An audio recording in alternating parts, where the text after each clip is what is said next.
નમસ્કાર વિદ્યાર્થી મિત્રો, નોલેજ સાથી યુટ્યુબ ચેનલમાં આપ સૌનું સ્વાગત છે। તો મિત્રો, સૌથી પહેલાં તો તમારે આ જે પેપર કેવું ગયું તે આ વિડીયોના કમેન્ટ બોક્સમાં જરૂરથી જણાવજો।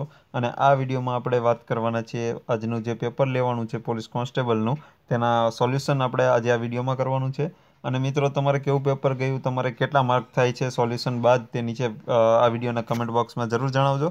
તો અને મિત્રો, અમારી ચેનલને જે સબસ્ક્રાઈબ નથી કરી તો સબસ્ક્રાઈબ કરી લ્યો અને બાજુમાં આવેલા બેલ આઇકન પર ક્લિક કરી દો, કારણ કે હવે આપણે મિશન તલાટીના આપણે જે મોડલ પેપર અને તેનું કરંટ અફેરને અગત્યના ટોપિકો વિશે આપણે વિડીયો આપણે દરરોજ લઈને આવવાના છીએ। તો આ ચેનલને સબસ્ક્રાઈબ કરીને બાજુમાં આવેલા બેલ આઇકન પર ક્લિક કરી દો। તો ચલો મિત્રો, આ વિડીયો આપણે ચાલુ કરીએ। તો તેમાં સૌથી પહેલો પ્રશ્ન જોઈએ કે જો કેટને XZG અને બોટને YLZG લખાય તો એગને કેવી રીતે લખાય। તો મિત્રો, આમાં આપણે ABCDની અંદર શરૂઆતથી A, B ને C, એટલે કે કેટનો પહેલો અક્ષર C લઈએ તો A, B ને C, ABCDમાં આગળથી ત્રીજો અક્ષર, તો ત્યારબાદ એનો જે કોડ છે તેમાં સૌથી પહેલો અક્ષર K છે, X છે, એટલે કે Cનો X થાય છે। તો ABCDમાં પહેલેથી ત્રીજો C થાય, તો પાછળથી ABCDમાં પાછળથી ત્રીજો અક્ષર લીધેલો છે અહીંયા। તો એવી જ રીતે આપણે એગમાં કરવાનું છે। તો એગમાં આપણે સૌથી પહેલો આલ્ફાબેટ છે E, એટલે કે ABCDE, એટલે કે ABCDમાં આપણે પાંચમો અક્ષર E છે। તો તેનો આપણે કોડ શોધવા માટે ABCDમાં જે ઝેડથી ચાલુ કરીને પાંચમો અક્ષર લઈએ એટલે V આવે। એવી જ રીતે એગમાં ડબલ G છે, તો ડબલ Gને જે રીતે આપણે કાઉન્ટ કરીએ એવી જ રીતે પાછળથી તમે લો એટલે ડબલ T આવે, તો તેનો સાચો જવાબ આવશે VT। ત્યારબાદનો પ્રશ્ન છે કે જો બેડને DGF અને ચેરને EJCKT લખાય તો વિન્ડોને કઈ રીતે લખાય। એટલે કે B+2 કરો એટલે D આવે, એ રીતે E+2 એટલે G આવે, એ રીતે +2 કરવાનું છે દરેક આલ્ફાબેટમાં, તો W+2 કરો એટલે Y આવે। એ જ રીતે તમે બધા આલ્ફાબેટને +2 કરો એટલે તમને સાચો જવાબ મળી જાય। ત્યારબાદનો પ્રશ્ન છે કે જો એક્ઝામને DWZL અને કોપીને BNOX લખાય તો પેજને કઈ રીતે લખાય। તો આમાં મિત્રો આપણે કરવાનું છે -1, એટલે કે આમાં આપણે -1 લેવાનો છે। એટલે જો કે પેજને કઈ રીતે લખાય, તો આપણે સૌથી પહેલાં એક્ઝામને આપણે જે આપેલું છે તેમને કોડ એ ચેક કરી લઈએ, તો કે E-1 કરો એટલે D મળે, X-1 કરો એટલે W મળે, A-1 કરો એટલે Z મળે, M-1 કરો એટલે L મળે। તો મિત્રો, એવી જ રીતે સિરીઝ ચાલે છે। તો પેજમાં પણ એવી રીતે કરવાનું, P-1 કરો એટલે O મળે, A-1 કરો એટલે Z મળે, G-1 એટલે F અને E-1 એટલે D, એટલે સાચો જવાબ આપણને મળી જાય। ત્યારબાદનો પ્રશ્ન છે કે જો સનને QST અને મૂનને KMML લખાય તો અર્થને કેવી રીતે લખાય। તો PQRS એટલે શું કહેવાય કે S-2, એટલે કે આમાં -2 કરવાના છે, કે S-2 કરો એટલે Q મળે। એવી જ રીતે આપણે અર્થમાં કરવાનું છે, E-2 કરો એટલે C મળે। એવી જ રીતે આપણે -2 કરતા જઈએ એટલે આપણને સાચો જવાબ મળી જાય CYPRF। ત્યારબાદનો પ્રશ્ન છે કે જો લિમ્કાને ACMIL લખાય તો ફંટાને કેવી રીતે લખાય। તો લિમ્કાને મિત્રો કઈ રીતે કહ્યું, તેને ઉલટાવી નાખેલું છે, એટલે કે LIMCA છે તો ACMIL એવી રીતે કરેલું છે। તો ફંટાને પણ આપણે એવી રીતે કરી દેવાનું કે તેનો સાચો જવાબ છે ATNAF, અને એને ઉલટાવી દીધું છે। ત્યારબાદનો પ્રશ્ન છે કે જો અર્થક્વેકને MOGPENJOSM લખાય, એટલે કે એક ભાષામાં લખેલું છે, તેના કોડના જે સિક્વન્સ આપેલા છે એ પ્રમાણે લખેલું છે। તો એવી જ રીતે ઇક્વિટને કેવી રીતે લખાય, તો એમાં મિત્રો આપણે જે આલ્ફાબેટ આપેલા છે, જે કે અર્થક્વેક સામે જે પણ કોડ આપેલો છે તે E સામે M આપેલો છે, એમને ડિસાઇડ કરેલો છે E સામે M। તો એવી જ રીતે આપણે જે શોધવાનો છે, જે પ્રશ્ન છે એની સામે કયો આલ્ફાબેટ લીધેલો છે એ તમે ગોતી લ્યો એટલે આપણને સાચો આન્સર મળી જાય। ત્યારબાદ છે કે જો કન્ટ્રીને EMWLVPA લખાય તો ટર્નને કેવી રીતે લખાય। તો ઉપરનો પ્રશ્ન જો એ જ રીતે છે, કન્ટ્રીને કઈ સાંકેતિક ભાષામાં કન્ટ્રીને કોડ આપેલો છે એ રીતે લખાય। તો એમાંથી આપણે TURNના જે આલ્ફાબેટ છે એમની સામે જે વાપરેલા છે એ લખીએ, એ આપણે ફાઇન્ડ કરી લઈએ એટલે આપણો સાચો જવાબ મળી જાય VWPL। ત્યારબાદ છે કે એક વ્યક્તિ 3 કિલોમીટર ઉત્તર દિશામાં ચાલે છે, એટલે એક બિંદુથી તે ચાલવાનું ચાલુ કરે છે અને ઉત્તર દિશા તરફ ચાલવાનું ચાલુ કરે છે અને 3 કિલોમીટર ચાલે છે। એટલે તો આપણે ઉપર 3 કિલોમીટર ચાલ્યો, ત્યારબાદ તે તેની ડાબી બાજુ વળીને 2 કિલોમીટર ચાલે, તો તેની ડાબી બાજુ વળી ગયો, 2 કિલોમીટર ચાલ્યો। ત્યારબાદ ફરી એની ડાબી બાજુ વળીને 3 કિલોમીટર ચાલ્યો, એટલે ડાબી બાજુ ફરી તેની એટલે નીચે ઉતરો અને 3 કિલોમીટર ચાલ્યો.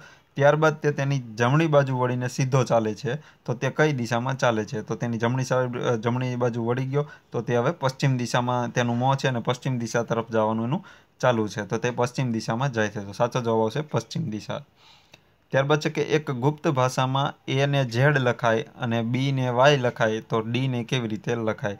તો કે એક ગુપ્ત ભાષા છે એટલે કે એ ને ઝેડ લખાય, એટલે એ એબીસીડીનો પહેલો અક્ષર, ઝેડ એબીસીડીનો છેલ્લો અક્ષર.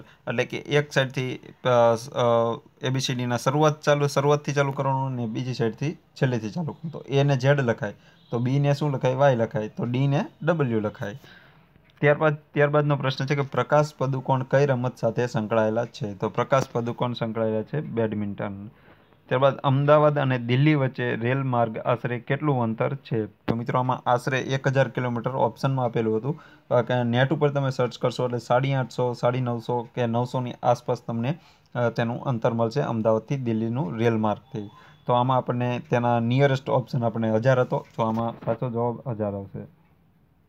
ત્યારબાદ છે કે માનવ શરીરનું સામાન્ય તાપમાન કેટલું હોય છે? તો માનવ શરીરનું સામાન્ય તાપમાન હોય છે 37 ડિગ્રી સેલ્સિયસ. ત્યારબાદ છે કે માઇક્રોસોફ્ટ કોર્પોરેશનનું મુખ્ય મથક ક્યાં આવેલું છે? તો વોશિંગ્ટન ડીસી ખાતે, એટલે અમેરિકાના રાજધાની, એટલે કે અમેરિકાની જે રાજધાની છે વોશિંગ્ટન ડીસી, ત્યાં માઇક્રોસોફ્ટનું કોર્પોરેશન મુખ્ય મથક આવેલું છે. ત્યારબાદ છે કે જ્યારે ભારતે 1947માં આઝાદી મેળવી ત્યારે ઇંગ્લેન્ડના પ્રધાનમંત્રી કોણ હતા? તો ક્લેમેન્ટ એટલી. ત્યારબાદનો પ્રશ્ન છે કે બ્લડ રિલેશનનો છે કે એ બીની બહેન છે, સી એ બીની પત્ની છે, ડી એ સીની સાસુ છે, તો એના દીકરા અને ડીના પતિ વચ્ચે શું સંબંધ છે? તો આવો એક પ્રશ્ન હતો, તો તેમાં જવાબ આવશે દાદા અને પૌત્રનો. ત્યારબાદ છે કે એ અને બી ભાઈઓ છે, સી એનો દીકરો છે, ડી એ બીના પિતા છે, તો ડીના પત્ની સાથે સીનો શું સંબંધ છે? તો તેમાં જવાબ આવશે પૌત્ર. ત્યારબાદનો બ્લડ રિલેશનનો પ્રશ્ન હતો કે એ બીની પત્ની છે, સી એનો ભાઈ છે, ડી એ સીની સાસુ છે, તો ડીની પુત્રી સાથે એને શું સંબંધ છે? તો તેમાં જવાબ આવશે ભાભી. ત્યારબાદ છે કે બહુ ચર્ચિત નિર્ભયા બનાવ, જે દિલ્હીમાં નિર્ભયા બનાવ થયો હતો, તે કયા વર્ષમાં થયો હતો? તો 2012માં. ત્યારબાદનો પ્રશ્ન છે કે ગુજરાતનો દરિયા કિનારો કેટલો લાંબો છે? તો ગુજરાતનો દરિયા કિનારો છે 1600 કિલોમીટર લાંબો. ત્યારબાદ ઔરંગઝેબનું જન્મ સ્થળ કયું છે? તો ઔરંગઝેબનો જન્મ થયો હતો દાહોદમાં. ત્યારબાદનો પ્રશ્ન છે કે 1979માં કયો ડેમ તૂટવાથી ગુજરાતમાં મોટી દુર્ઘટના સર્જાઈ હતી? તો ગુજરાતમાં 1979માં મચ્છુ ડેમ તૂટ્યો હતો. તો તેમાં સાચો જવાબ આવશે મચ્છુ ડેમ. ત્યારબાદ કાકરાપારમાં શું છે? આવો એક પ્રશ્ન હતો, તો તેમાં કાકરાપારમાં છે ઓટોમિક પાવર સ્ટેશન. ત્યારબાદનો પ્રશ્ન છે કે અમૂલનું પૂરું નામ શું છે? તો અમૂલનું પૂરું નામ છે આણંદ મિલ્ક યુનિયન લિમિટેડ. ત્યારબાદ છે કે સરસ્વતીચંદ્ર નવલકથા કોણે લખેલી છે? તો સરસ્વતીચંદ્ર નવલકથા ગોવર્ધનરામ ત્રિપાઠી. ત્યારબાદ છે કે 12 જ્યોતિર્લિંગ પૈકી ગુજરાતમાં આવેલું જ્યોતિર્લિંગ નીચે પૈકી ક્યાં છે? તો તેમાં જવાબ આવશે સોમનાથ. ત્યારબાદનો પ્રશ્ન છે ભારતના નોર્થ ઈસ્ટ રાજ્યો એટલે કે 7 સિસ્ટર્સમાં કોનો સમાવેશ થતો નથી? એટલે કે નોર્થ ઈસ્ટમાં જે આપણે 7 સિસ્ટર રાજ્યો તરીકે આપણે ઓળખીએ છીએ તેમાં કોનો સમાવેશ થતો નથી નીચેનામાંથી? તો તેમાં જવાબ આવશે સિક્કિમ. તો સિક્કિમ રાજ્યનો સમાવેશ તેમાં થતો નથી.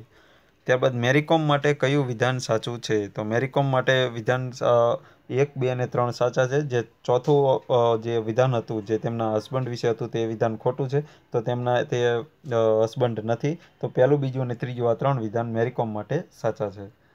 ત્યારબાદનો પ્રશ્ન હતો કે લાલ અને લીલા રંગને સાથે ભેળવતા કયો રંગ બને છે? તો તેમાં જવાબ આવશે પીળો રંગ. ત્યારબાદ છે કે ઘડિયાળમાં 5 વાગ્યા છે, તેના મિનિટ કાંટા અને કલાક કાંટા વચ્ચે કેટલા અંશનો ખૂણો બનશે? તો ઘડિયાળમાં 5 વાગ્યા હોય તો મિનિટ કાંટા અને કલાક કાંટા વચ્ચેનો ખૂણો બનશે, તો તેમાં જવાબ આવશે 150 અંશનો ખૂણો. ત્યારબાદનો પ્રશ્ન છે કે કરીના, કેટરીના, કંગના અને કુસુમ, આ 4 જે નામો છે તેને તમે અંગ્રેજીના આલ્ફાબેટ પ્રમાણે તમે ક્રમમાં ગોઠવો તો ત્રીજા ક્રમે કયું નામ આવશે? તો તેમાં જવાબ આવશે કેટરીના. ત્યારબાદ મૂળભૂત અધિકારના રક્ષણ માટે રીટનો ઉપયોગ કરવામાં આવે છે, તો નીચેનામાંથી કઈ રીટ નથી?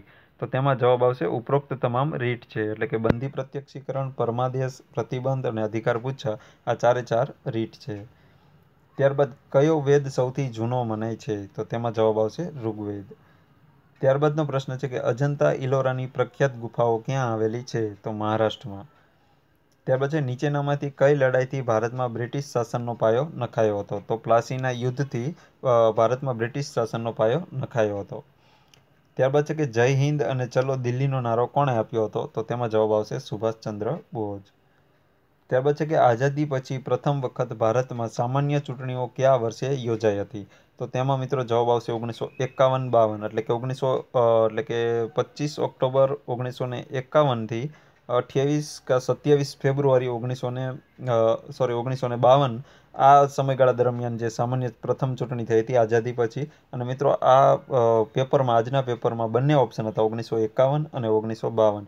આ બંને ઓપ્શન હતા. તો મિત્રો આ પ્રશ્નમાં જો તમે બંને ટીક કર્યા છે તો કદાચ સાચો પડી શકે કે આ બેમાંથી બંને જે કોઈ પણ તમે 51 કર્યો હોય કે 52 કર્યો હોય તમારો ક્વેશ્ચન સાચો પડશે. પછી જોઈએ તે કયો આન્સર તે સાચો રાખે છે તે આપણે આગળ હવે જે ફાઇનલ આન્સર કે આવે તેમાં જોઈએ. ત્યારબાદ છે કે ભૂદાન ચળવળના પ્રણેતા કોણ હતા? તો ભૂદાન ચળવળના પ્રણેતા હતા વિનોબા ભાવે. ત્યારબાદ છે કે અટીરાનું આખું નામ શું છે? એટલે કે અટીરાનું ફૂલ ફોર્મ શું છે? તો કે Ahmedabad textile industries research association.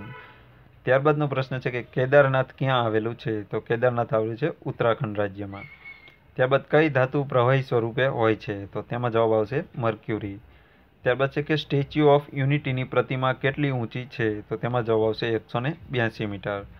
ત્યારબાદ તાજેતરમાં ઇન્ડોનેશિયામાં યોજાયેલ એશિયન ગેમ્સમાં ગુજરાતની સરિતા ગાયકવાડે કઈ દોડમાં ગોલ્ડ મેડલ જીત્યો? તો 4x400 એટલે કે 4x400 મીટર રિલેમાં. ત્યારબાદ છે કે જેસોર અભયારણ્ય કયા જિલ્લામાં આવેલું છે? એટલે કે જેસોર અભયારણ્ય કયા જિલ્લામાં આવેલું છે? તો કે બનાસકાંઠા. ત્યારબાદ છે નીચેનામાંથી કઈ જોડ સાચી નથી? તો તેમાં મિત્રો અભયારણ્યની જોડ હતી. તો તે અભયારણ્યની જોડમાં જોઈએ તો કે મહીસાગરની અંદર રતનમાલ રીંછ અભયારણ્ય નથી આવેલું. તો રતનમાલ રીંછ અભયારણ્ય આવેલું છે દાહોદમાં. તો આમાં જે જોડ આપી હતી મહીસાગર સામે રતનમાલ રીંછ અભયારણ્ય તે જોડ ખોટી છે. ત્યારબાદનો પ્રશ્ન છે કે મહી નદી ઉપર કયા બંધ છે? વણાકબોરી અને કડાણા આ બંને બંધ મહી નદી ઉપર આવેલા છે. તો આમાં સાચો જવાબ આવશે વણાકબોરી અને કડાણા. ત્યારબાદનો પ્રશ્ન ગુજરાતમાં ઘણા શહેરો નદી કિનારે વસેલા છે. તો નીચેનામાંથી કઈ જોડ સાચી નથી? તો તેમાં સાચો જવાબ આવશે ઔરંગા જે મહેમદાબાદ ઔરંગા સામે મહેમદાબાદ. તો ઔરંગા નદીના કિનારે મહેમદાબાદ આવેલું નથી. તો આ જોડ ખોટી છે. ત્યારબાદ છે કે રાજ્યો અને રાજધાની પૈકી નીચેનામાંથી કઈ જોડ સાચી નથી? તો તેમાં જવાબ આવશે અરુણાચલ પ્રદેશ. તો તેની રાજધાની દિસપુર એ જોડકું ખોટું છે. તો અરુણાચલ પ્રદેશની રાજધાની સાચી છે ઈટાનગર. તો આ જોડકું ખોટું છે. ત્યારબાદ જીડીપી એટલે શું? એટલે કે જીડીપીનું ફૂલ ફોર્મ શું છે? તો કે ગ્રોસ ડોમેસ્ટિક પ્રોડક્ટ. ત્યારબાદનો પ્રશ્ન છે કે બીસીસીઆઈનું ફૂલ ફોર્મ શું છે? તો કે board of control for cricket in India. ત્યારબાદનો પ્રશ્ન છે કે 1983માં ક્રિકેટ વર્લ્ડ કપમાં ભારતે ફાઇનલમાં કઈ ટીમને હરાવી હતી? તો તેમાં જવાબ આવશે વેસ્ટ ઇન્ડિઝ. ત્યારબાદ છે કે ભારતના રાષ્ટ્રીય ધ્વજની લંબાઈ પહોળાઈનું પ્રમાણ શું છે? તો ભારતની રાષ્ટ્રીય ધ્વજની લંબાઈ અને પહોળાઈનું પ્રમાણના જવાબમાં આવશે 2:3. ત્યારબાદ છે કે ભારતના ઉપરાષ્ટ્રપતિ કોની સમક્ષ શપથ લે છે? તો તેમાં જવાબ આવશે રાષ્ટ્રપતિ. ત્યારબાદ કટોકટી દરમિયાન કયો બંધારણીય સુધારો થયો હતો? તો 42મો બંધારણીય સુધારો જવાબ આવશે. ત્યારબાદ કયા બંધારણીય સુધારાથી મતદાન કરવાની ઉંમર 21 થી 18 થઈ? તો તેમાં સાચો જવાબ આવશે 61મો બંધારણીય સુધારો. ત્યારબાદનો પ્રશ્ન છે કે HTML એટલે શું? એટલે કે HTMLનું ફૂલ ફોર્મ શું છે? તો કે હાઇપર ટેક્સ્ટ માર્કઅપ લેંગ્વેજ. તો મિત્રો આ આપણે જોયું જે અગત્યના આપણે મતલબ કે જે પણ આપણને પેપર સોલ્યુશનના જે પરફેક્ટ આપણને આન્સર મળેલા છે તો તેવા આપણે પ્રશ્નો આપણે અહીંયા આ વિડીયોમાં આવરી લીધેલા છે. તો આ વિડીયોમાં મિત્રો તમે જે પણ પ્રશ્નો સોલ્વ કર્યા તેમાંથી તમારે કેટલા સાચા પડ્યા, તમારે પેપરમાં કેટલા પ્રશ્નો સાચા છે તમારે તમારે આ વિડીયોના કમેન્ટ બોક્સમાં જરૂર જણાવવાનું છે. અને મિત્રો આ વિડીયો જો તમને પસંદ આવે તો લાઇક કરજો અને તમારા ફ્રેન્ડ સર્કલમાં શેર કરજો જેથી કરીને તેમને પણ પેપર સોલ્યુશનમાં મદદ થાય. અને મિત્રો આપણે હવે મિશન તલાટી અંતર્ગત આપણે તેના મોડલ પેપર, તેનું કરંટ અફેર અને તેના રિલેટેડ જે સિલેબસના રિલેટેડ અગત્યના ટોપિક વાઇઝ જે તથ્યો આધારિત હોય કે કોઈ પણ જેના સિલેબસ આધારિત જે આપણે ટોપિક હશે તેના રિલેટેડ વિડીયો તમને રેગ્યુલર બેઝિસ પર મળતા રહેશે. જો તમે અમારી ચેનલને સબસ્ક્રાઇબ કરીને બાજુમાં આવેલા બેલ આઇકન પર ક્લિક કરી દીધું છે તો રેગ્યુલર બેઝિસ ઉપર તમને વિડીયો મળતા રહેશે. તો આને એક સબસ્ક્રાઇબ જરૂર કરી લેજો અને બેલ આઇકનમાં ક્લિક કરવાનું ભૂલતા નહીં. તો મિત્રો આ વિડીયો તમને કેવો લાગ્યો નીચે કમેન્ટ બોક્સમાં જણાવવાનું છે અને તમારે કેટલા માર્ક થાય છે તે પણ કમેન્ટ બોક્સમાં જણાવવાનું છે. તો આ વિડીયો આપણે અહીંયા પૂરો કરીએ છીએ. જય હિન્દ, વંદે માતરમ.